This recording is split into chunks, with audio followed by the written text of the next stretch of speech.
রাশিয়াকে মোকাবেলায় ২০২৬ সাল থেকে জার্মানিতে দূরপাল্লার মার্কিন ক্ষেপণাস্ত্র মোতায়েন করা হবে। বৃহস্পতিবার ন্যাটোর ৩ দিনব্যাপী ৭৫তম শীর্ষ সম্মেলনের শেষ দিন যুক্তরাষ্ট্র ও জার্মানি এক যৌথ বিবৃতিতে এ ঘোষণাটি দেয়।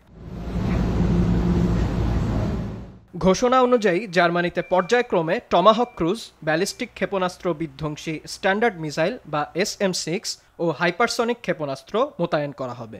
ইউরোপের বিভিন্ন দেশে বর্তমানে যুক্তরাষ্ট্রের যেসব ক্ষেপণাস্ত্র আছে সেগুলোর চেয়েও এসবের পাল্লা অনেক বেশি। এ ধরনের ক্ষেপণাস্ত্র নিষিদ্ধ করে ১৯৮৮ সালে যুক্তরাষ্ট্র ও তৎকালীন সোভিয়েত রাশিয়ার মধ্যে একটি চুক্তি হয়েছিল, কিন্তু ৫ বছর আগেই বাতিল হয়ে যায় চুক্তিটি। জার্মানিতে সর্বশেষ দূরপাল্লার মার্কিন ক্ষেপণাস্ত্র মোতায়েন করা হয়েছিল স্নায়ুযুদ্ধের সময়। এখন দেশটিতে নতুন করে আবার দূরপাল্লার মার্কিন ক্ষেপণাস্ত্র মোতায়েনের সিদ্ধান্তে ক্রুদ্ধ প্রতিক্রিয়া জানিয়েছে রাশিয়া। ক্ষেপণাস্ত্র মোতায়েনের এ ঘটনাকে ধারাবাহিক উস্কানির একটি যোগসূত্র বলে মন্তব্য করেছেন রাশিয়ার উপপররাষ্ট্রমন্ত্রী সের্গেই রিয়াবকভ।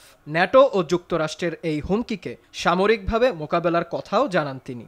এদিকে জার্মানির বিভিন্ন রাজনৈতিক দল নিজেদের মাটিতে দূরপাল্লার মার্কিন ক্ষেপণাস্ত্র মোতায়েনের এই সিদ্ধান্তের সমালোচনা করেছে। বিনিয়ামিন, RTV।